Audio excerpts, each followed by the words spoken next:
A central theme of this presentation is that Underwood Underwood was an incredibly resourceful and adaptive company, showing a remarkable ability to reimagine and reinvent itself. In doing so, it came to dominate the new fields it entered by leveraging the strengths it acquired from its previous business activities. The earliest example of this is, of course, the transition the company made from being a seller of the stereo views made by other companies to becoming the dominant publisher of stereo views in the world.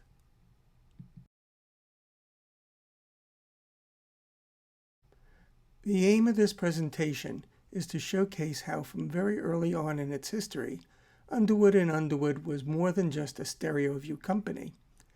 Even as it started down the road of dominating the stereo view market, Underwood Underwood simultaneously pursued business opportunities where it could repurpose its stereo images for 2D images. An image of a stereo card might also appear as a single image in a news magazine, as a magic lantern slide, on a postcard, and as a stock image photo. The examples that I will show in this presentation are from my personal collection, except where I've noted.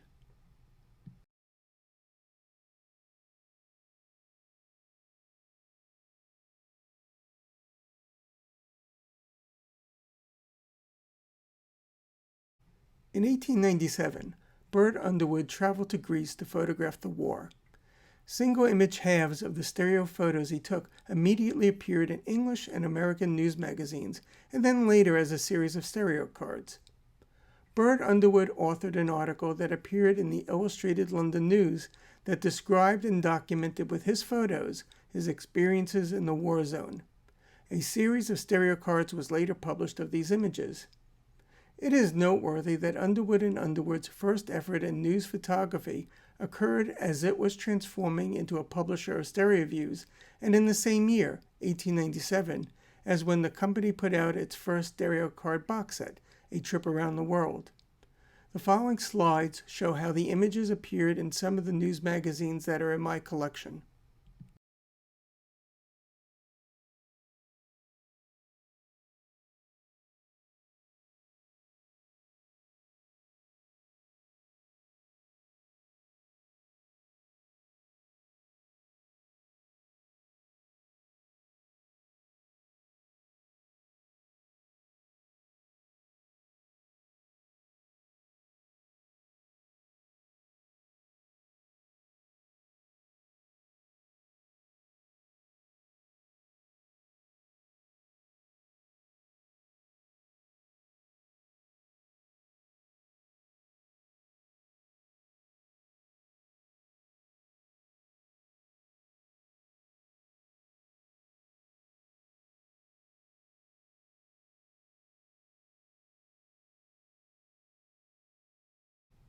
When war broke out between Russia and Japan in 1904, Underwood Underwood sent a stereo photographer to the war zone, James Ricalton. Once again, Underwood Underwood's war images, as single-image halves of stereo images, appeared in both English and American news magazines, such as these in my collection, and then as a box set of stereo cards.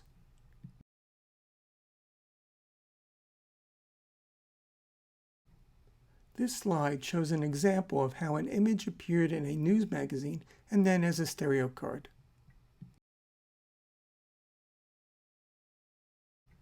This image stood out from all of the others. It shows a Japanese artillery shell as it was fired from a siege gun. News magazines described this image as the most remarkable war photograph ever taken because of both its technical achievement of photographically capturing the artillery shell as it was fired, but also because of the tremendous risks involved in doing so. As a result, Underwood Underwood was able to charge $5,000 for the newspaper rights to publish it. That is approximately $180,000 in 2023 dollars.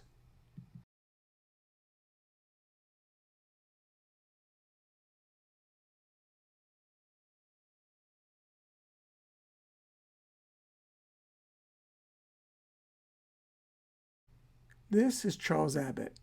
It was around 1904, 1905 that he convinced Burt Underwood that news photographs could become important parts of daily newspapers all over the world. Underwood and Underwood formed a news photo department with Charles Abbott running it. Photographers around the world would send daily images to headquarters, which would then send the most newsworthy to editors of various publications. Charles Abbott became a vice president of the company and managed its news photo department for 25 years. Underwood and Underwood became the largest news photo service in the world under his leadership. This 1907 letter from Charles Abbott to managing editors lists 40 publications in the United States and England in which Underwood and Underwood's news photos had already appeared. This number of publications shows to me that Underwood and Underwood had very quickly made a full commitment to its news photography business. Why did Underwood and Underwood begin to make this pivot to news photography when it did? One reason was certainly the halftone process, a technical development in the newspaper industry that allowed printers to reproduce photographs quickly onto a printed page. I think another reason was that the photographing and publishing infrastructure the company had put together to create millions of stereo views made Underwood and Underwood well positioned to pivot to the news photography that the halftone technical innovation had opened up. I think the record supports that the company presciently chose to leave the stereo view market so that it could fully enter the ascendant news photography business that appeared to be an even larger and more lucrative one, rather than being driven from the stereo view market because of an inability to compete with Keystone.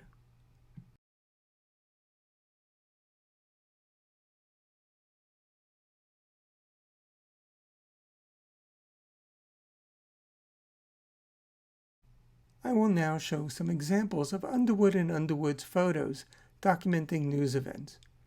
Initially, they were based on stereo images like previous examples I've shown. The earliest example in my collection of an Underwood and Underwood news photo is from 1904 and shows President Theodore Roosevelt's visit to Yosemite Park in 1903 when he was accompanied by the naturalist John Muir.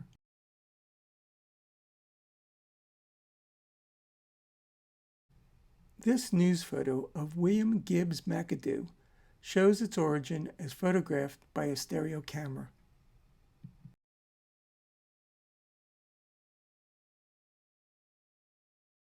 This news photo depicts the arrival in Moscow of the special diplomatic mission President Woodrow Wilson sent to Russia after Tsar Nicholas II abdicated in March 1917, but before the Bolsheviks gained power in October 1917.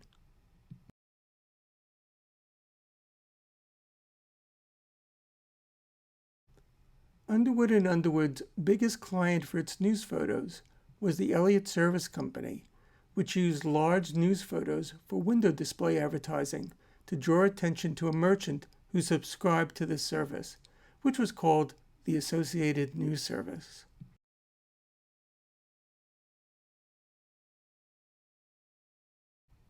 When Bert and Elmer Underwood retired in 1925, the Elliott Service Company was merged with Underwood and Underwood, and James Elliott became the president of the company.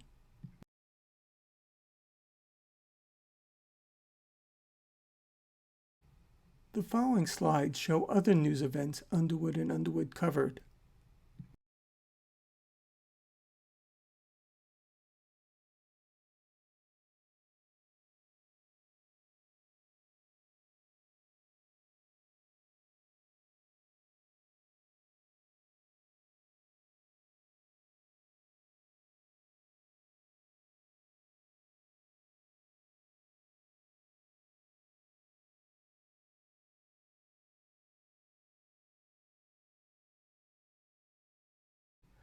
At the end of the 19th century, a change occurred in educational philosophy, from a traditional approach that emphasized memorization to a progressive approach that emphasized experiential, hands-on learning.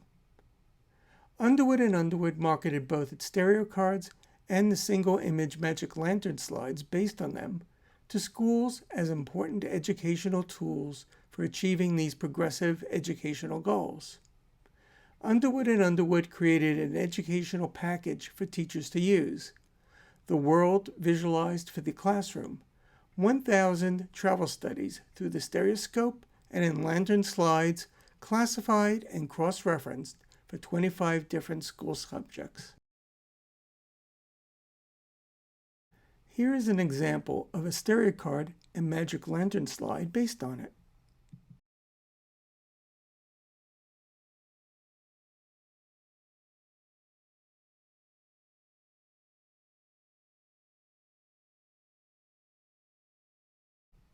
I send postcards when I travel.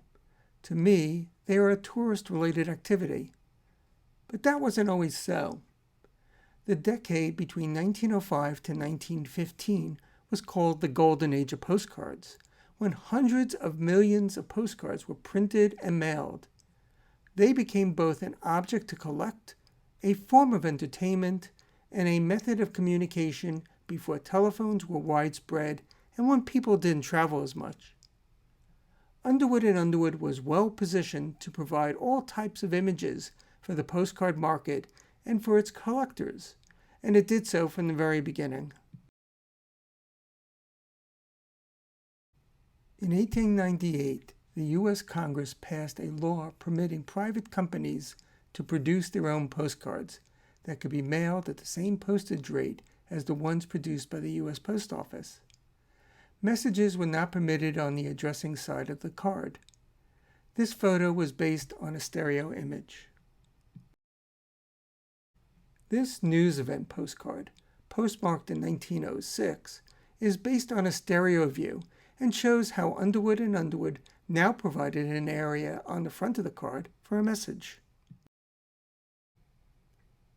This postcard, with a portrait studio image of William Taft, who was running for U.S. President, was postmarked in 1908 and is also based on a stereo image. Its design reflects how the U.S. Post Office was now permitting a divided back where a person could write a message.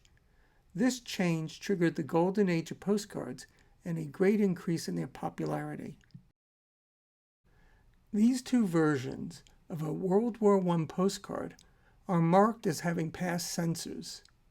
During World War I, Burt Underwood commanded the photographic division of the Signal Corps with a major's commission.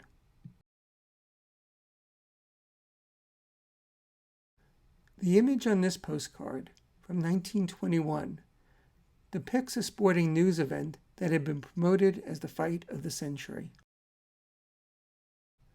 Underwood Underwood were the official photographers for the 1939 New York World's Fair. This is one of the postcards they created. One of the photographic souvenirs Underwood Underwood offered for the World's Fair was a packet of mini postcards. I was very surprised when I saw that it was manufactured by Sawyer's of Portland, Oregon. At the time, Sawyer's was in the postcard business, but at the 1939 World's Fair, it introduced the Viewmaster.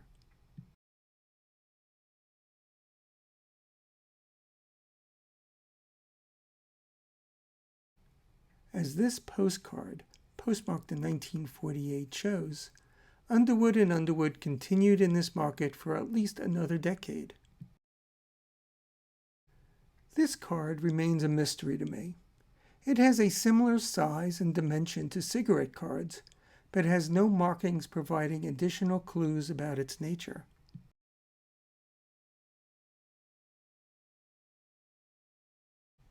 Stock photographs are photographs that are offered for purchase on a non-exclusive basis. Underwood Underwood was a pioneer in the area of stock photography. It clearly saw early on that a business opportunity existed by licensing the images in its vast stereo view library for use by others as stock images. The book, School Children the World Over, from 1909, contains images based on Underwood Underwood's stereo views. The book is clearly based on the company's own stereo view box set and companion book, Real Children in Many Lands Through the Stereoscope.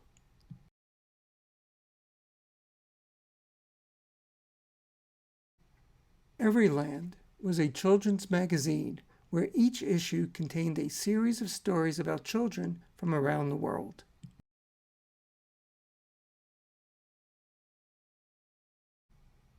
Underwood and Underwood's images can be found in several of the magazine's issues.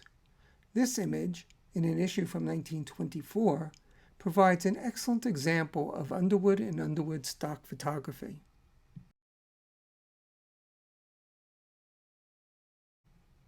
The image originates in Underwood and Underwood's China Stereo View box set from 1900, 24 years before it appeared again in this Everyland story.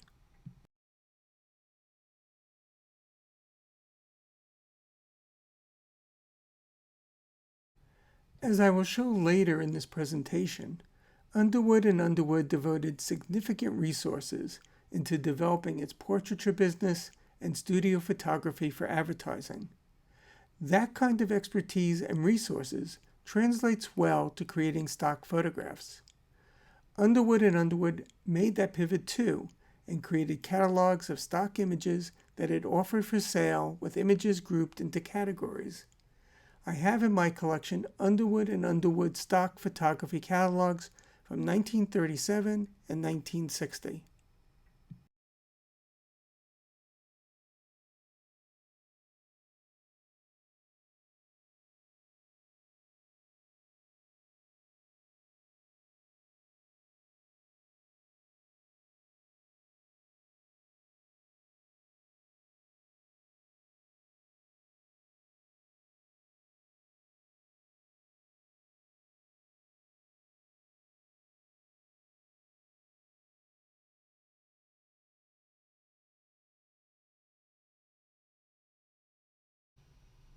Underwood and Underwood developed a specialty in studio portraiture. The following two slides, depicting European royalty, are evocative of the stereo image Burt Underwood took of King Edward VII during his coronation in 1902.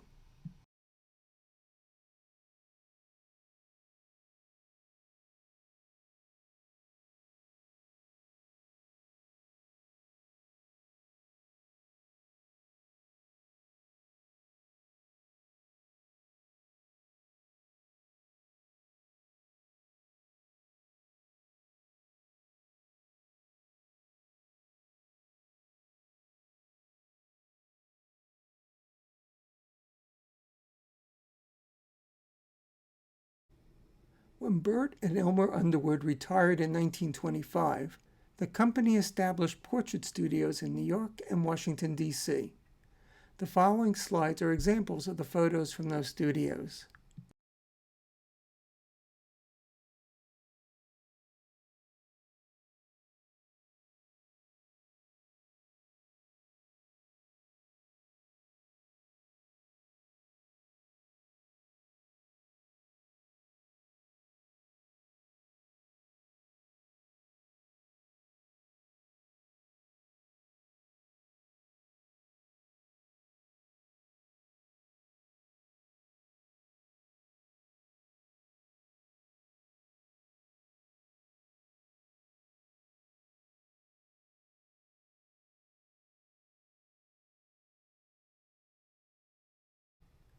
Two years after acting in the movie Rosalie, Ray Bolger played the part of the Scarecrow in the movie The Wizard of Oz, the role for which he is best known.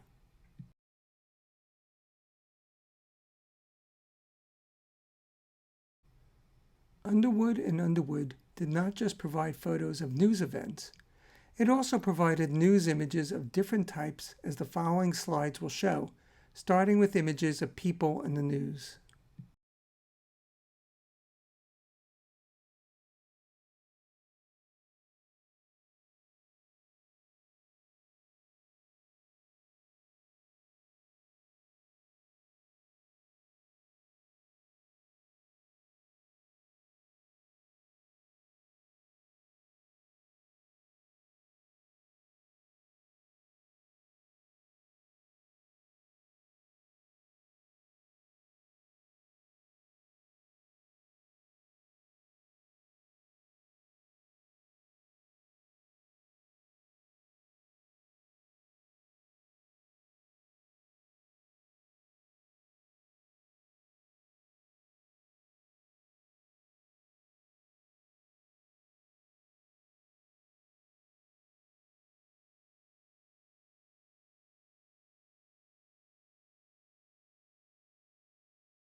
Underwood and Underwood introduced newsreaders to the technological marvels that were changing their times. The following images show examples of those, such as airmail,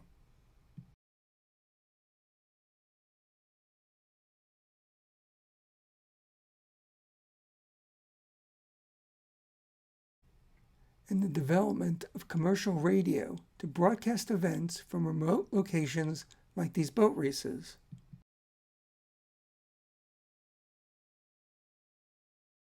as well as the advent of electric lighting for prominent use with advertising.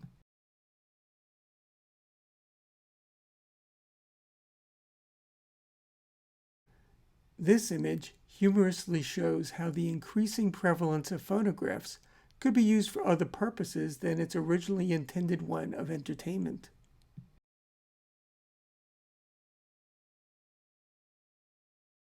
This image illustrates the modernization and standardization of train signaling.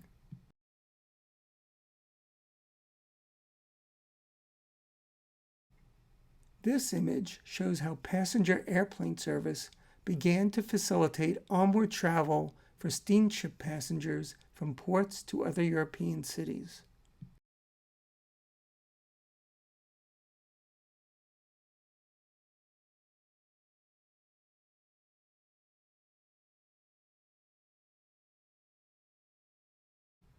Underwood and Underwood was also a pioneer in aerial photography, forming a separate division for it. This is an example of a photo created by that division.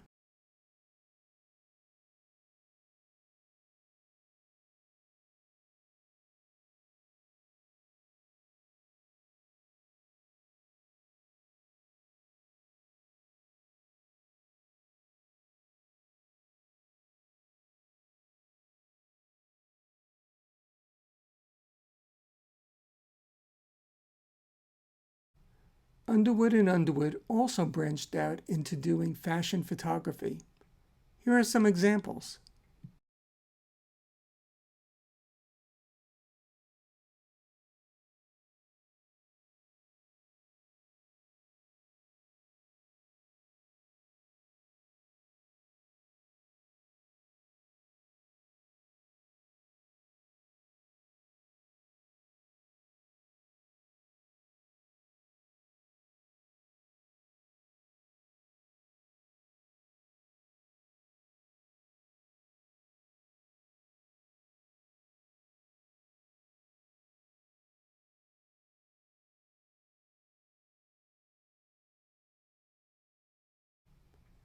Another type of news photo by Underwood and Underwood seemed targeted to providing tabloid newspapers with photos of celebrities and connected with sensational stories. Here are some examples. This photo shows Admiral Peary meeting up with his daughter Marie on the ship that brought her back to America from Europe.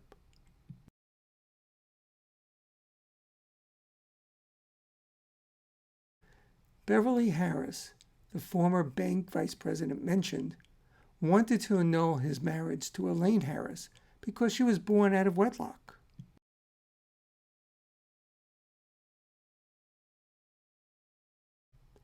This photo shows the composer and lyricist Irving Berlin and his wife Ellen as they arrive in Europe for their honeymoon.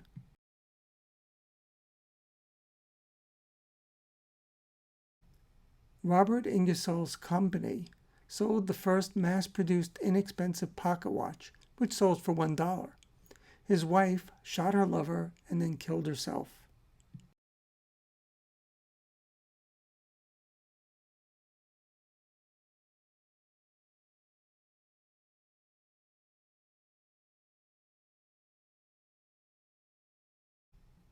Unlikely animal friendships have an allure that Underwood and Underwood recognized as shown by this photograph.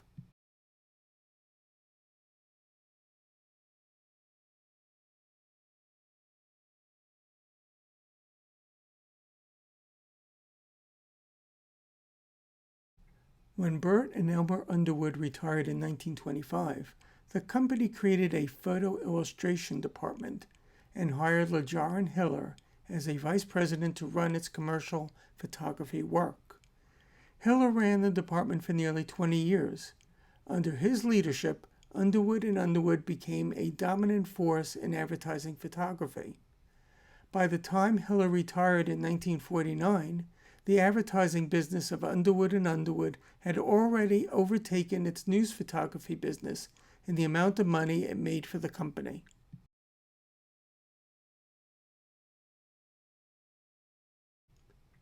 This image shows how Underwood Underwood did advertising work with postcards. In this example, it was used by Harvey's Restaurant in Washington, D.C. to announce their new address near the Mayflower Hotel. Harvey's was nicknamed the Restaurant of the Presidents because every president from Ulysses Grant to Franklin Roosevelt dined there.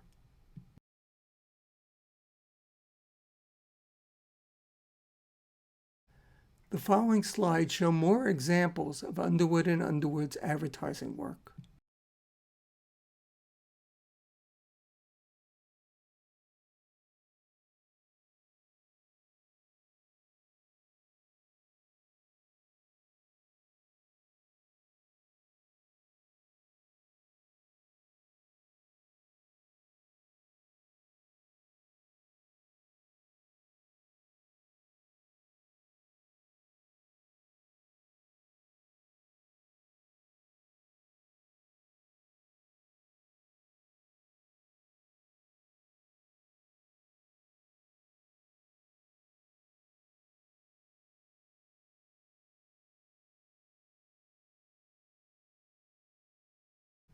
What happened to Underwood Underwood? As I've shown, the company was still in business until at least the mid-1960s. But then what happened? The University of Maryland, Baltimore County, has an Underwood Underwood news photography archive whose images it acquired through a donation in 1987. This is how the accession letter describes how it acquired this collection. Underwood Underwood continued as a news and wire photographic company until 1975, when Milton Davidson, the owner at the time, was hit by a locomotive while traveling Italy and died. Milton Davidson's family eventually sold the company to George Rinehart. The material George Rinehart is offering UMBC now is the residue of his holdings. The most commercial portion of the Underwood material is deposited with the Bettman Archive, which is now Getty Archives.